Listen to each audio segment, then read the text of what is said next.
So what if I told you that the reason you're still struggling with your speaking voice is because you are avoiding feeling something? And I know this might sound like horrible news and you might want to switch this video off, but please do stay tuned if this is something that resonates with you, because you might be someone that's already tried lots of things. You've tried the voice training, you've worked with a coach or a teacher, you've done some videos, you've gone on a public speaking workshop, you've done a couple of online courses, and you have maybe a good understanding of what you need to do to improve your voice. But still, there's almost this invisible wall. You still feel limited and hindered by your voice, despite maybe having some tools in your toolkit or some understanding and knowledge of your voice. So if this resonates with you, please stay tuned, because this is the paradox of transformation. In whatever you want to transform, but we're talking about the voice today, you have to learn to go towards your fears. And the ego does not want you to go towards your fears. It's going to convince you this is a very bad idea. And will, as I say, probably tell you to turn the video off. But if you are truly ready to transform, this is the only path to freedom, because the transformation is really in the emotion. So before I get going, my name is Anuska Taylor, and I release weekly videos on all things voice related, specifically speaking voice. But my unique philosophy around the voice is your voice is the effect, your mind is the cause. So we have to do the internal work as well as the external exercises and technical aspects of voice work. And I've spent more than 25 years in this world. I've spent years studying vocal technique and vocal function. So I come at this both from my own experience, but working with thousands of clients. And I can tell you, voice training will only take you so far. You have to address what's really going on within on an emotional level. So please do consider subscribing if you enjoy my videos, and also like, comment, and share. If you're interested in working with me, all the links are below in the description box. And if you'd like a special opportunity to work privately with me, I have a voice coaching bundle available to purchase until this Friday, 7th of March. And this was really in honor of International Women's Day. But I do have some sessions available next week. So you get a private session with me. You also get some support following that private session and access to my online course, Free Your Mind, Free Your Voice. So if you're interested in that, this would be the cheapest way to get some private support from me. So let's talk about the paradox of transformation, because the key to really freeing your voice, to opening your voice up, to accessing your authentic voice, is to go towards your fears and feel your fears. And as I said, the ego does not like this. The ego will do everything in its power to get you to run away from this. And it will convince you that you just need some voice exercises and the emotional stuff. I don't need to do that. That's not me. But if you truly want to create this change, then you have to go within and you have to confront those fears. So what happens then is the ego will create these limiting vocal habits, which we might think are just the way life is. I've always spoken fast, I've always mumbled, but really they're there to protect you emotionally from feeling something. So if you've always spoken fast, if you've always mumbled, if you've always pulled your voice back into your throat, if you've always struggled with projecting and you just feel like you can't power your voice, that is no coincidence. That on some level is protecting you from feeling something. And actually, if you go towards what you're running away from, that's where the freedom lies. But as I say, most of us want to run away from what is uncomfortable, and then we get stuck in this cycle. As Carl Jung said, what we resist persists. So when we just keep running away from our fears, our conscious or unconscious fears, we're just giving them more and more energy. And then they just get bigger and bigger and bigger. And then it feels like this, mountain that we have to climb to actually really transcend them. So let me illustrate this with a couple of examples, and I hope at least one of them will resonate with you to help you make sense of this. And then I'm going to share what you can actually start to do to change this. So a common example that I hear with clients that I work with is they have a real fear of speaking up in a meeting. So they really wait to be asked to speak. So they don't automatically just share their thoughts, their feelings, their opinions on something. They wait for someone to ask them. And if they don't get asked, then they don't say anything. And I've heard this many times from many clients. So what is really happening here then is they're running away from a fear of expressing themselves and potentially being criticized, being judged, being ridiculed, being shamed. And really, the fear is about, what will people think? Will they take me seriously? Will I still be respected? What happens if I say something and everyone thinks it's stupid? Or everyone thinks, well, she clearly doesn't know what she's talking about, or he doesn't know what he's talking about. So then what happens is we don't say anything. Or if we're forced to say something because someone says, right, what do you think about XYZ? The voice shuts down. So the voice goes into protection mode. You mumble, you speak quickly, you ramble, your voice is sucked back into the back of your throat, and you might share something and it could be incredibly valuable, but your delivery of it is really expressing something completely different, because the energy behind what you're really saying is fearful, is hesitant, and there's a real insecurity. So actually, you end up creating the thing you fear, because now people don't take you seriously, because when you do speak, you don't speak with authority, you don't speak with confidence. You're mumbling, your voice is shut down, you're not expressing yourself clearly, you're rushing through it. I did a video last week on speaking fast and how we're really saying to people, don't listen to me. But this is all energetically. This isn't, you're not literally saying it, but that's what people will read into your voice. There's an unconscious energy that you're sort of emitting when you speak. So then you actually get the thing you fear, because people are picking up on this insecurity and this doubt and this hesitation in your voice. And then all that happens is you end up creating the thing that you fear, which is actually people don't respect you and they don't think you really know what you're talking about. And they don't promote you and they don't give you opportunities because they don't think you can handle it. So we end up creating what we fear. And this is the challenge. And this is why you have to do this work, because otherwise you will keep being stuck in this cycle. And then in that particular example, obviously you have that experience. It doesn't go particularly well. It doesn't feel particularly good in your body. People perhaps don't react in the way that you would like, on the conscious level at least. And so next time you're in that situation, there's now more fear, more anxiety.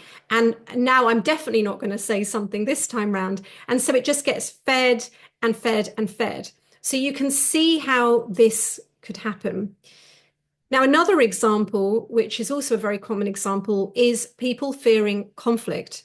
So they know that they have to have a challenging conversation with someone, or they know someone wants to have a challenging conversation with them, and they're doing everything in their power to try and avoid it. So they might send some passive aggressive emails or text messages, or when they're around the person that they know they need to have the conversation with, they might be sort of dancing around the subject and avoiding the real issue and just hoping that it might just go away. But the real fear there is actually a fear of being rejected and abandoned.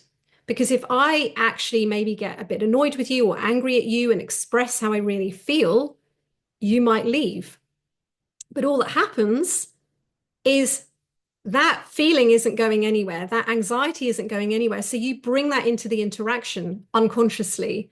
And so you end up actually creating a distance between you and that person, because the relationship, whether it's platonic or romantic, cannot evolve. It cannot be nurtured if you're not having real conversations with people.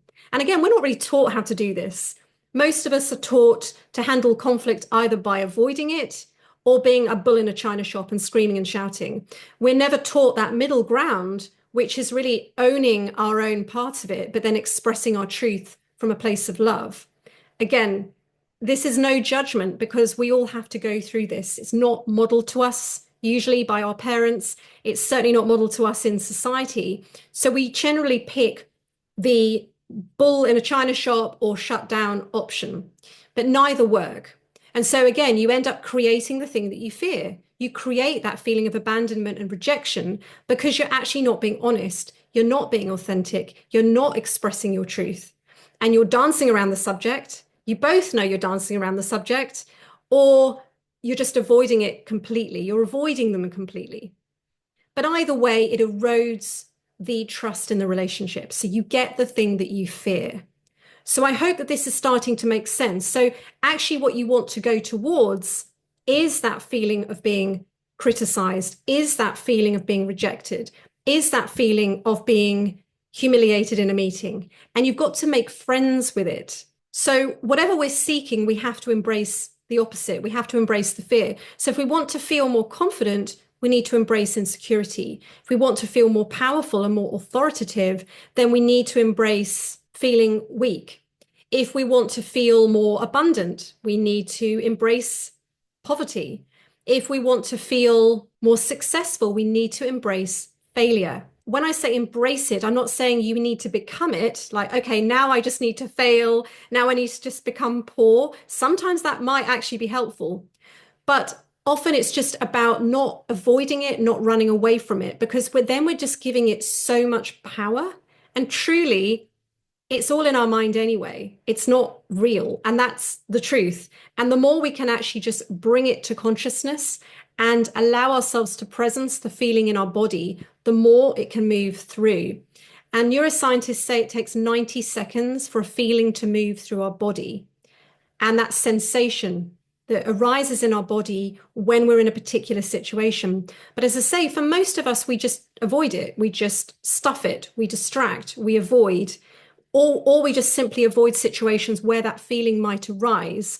So we're just giving it more and more energy. Now, my work is based on Jungian psychology. So I'm a Jungian depth coach. And so we look at the shadow, which is a big part of this.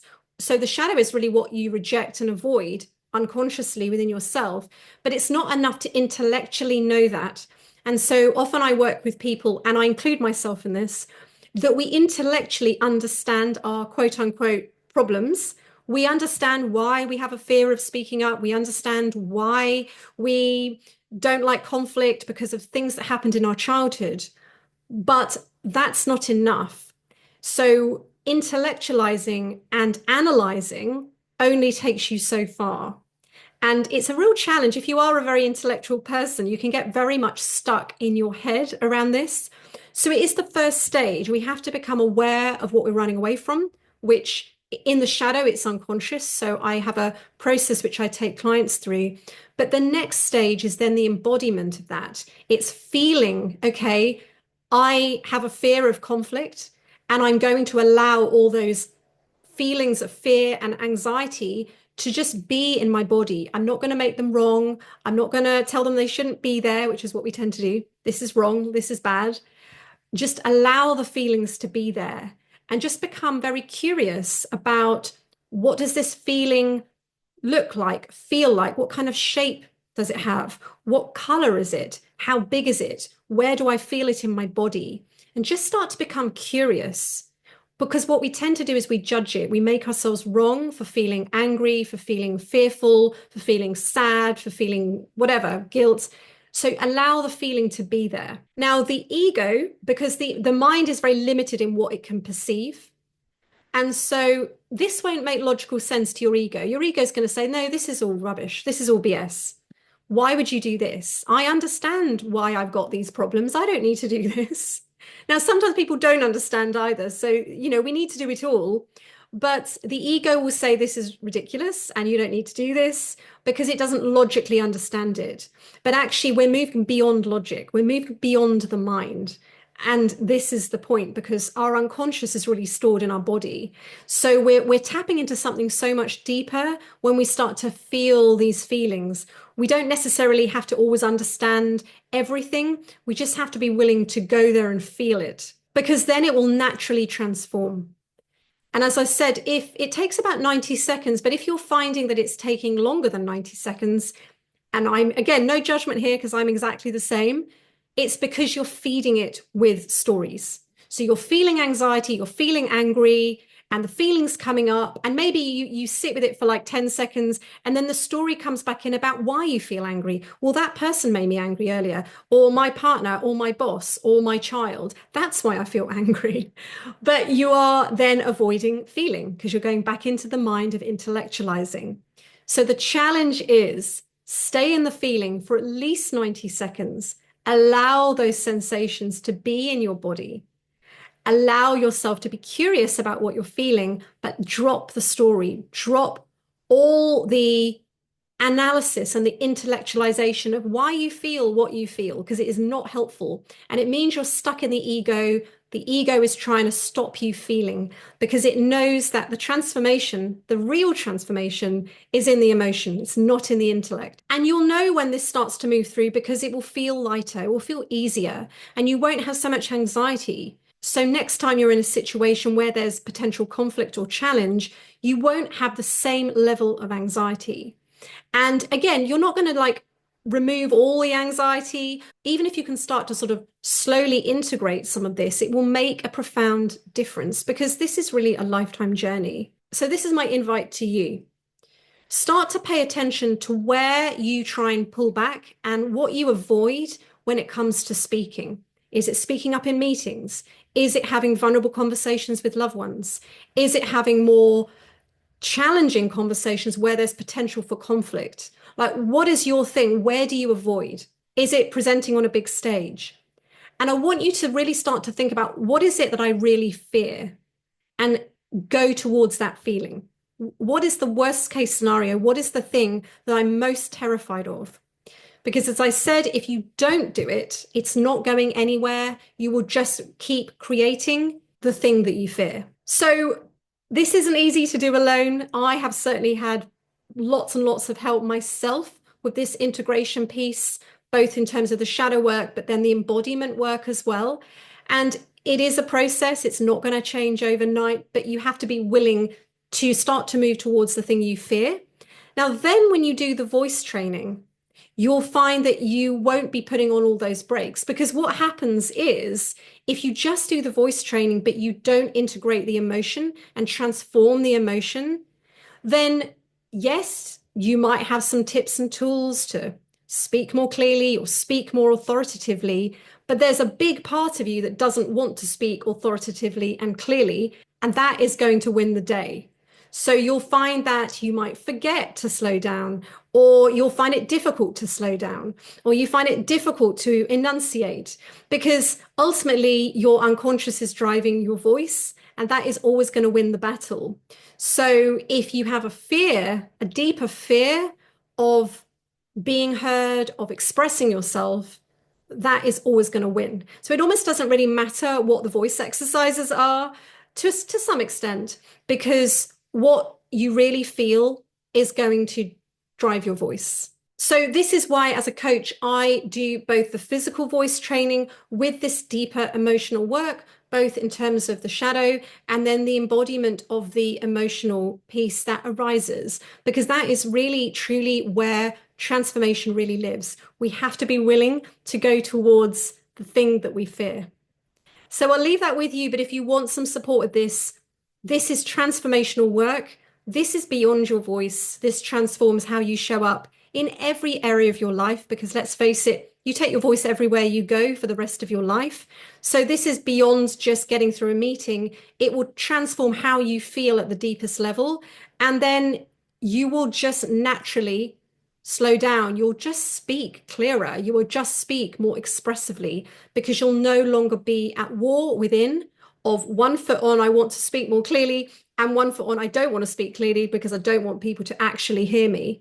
So it's a process, it's a journey. My 8-month private voice coaching program, Speak with Impact, is really the signature program if you want to go really deep and transform this at the deepest level. So do get in contact with me. So thank you so much for watching. I hope this has been of value. I'd love to know your thoughts and your comments below, but I'll see you on next week's video.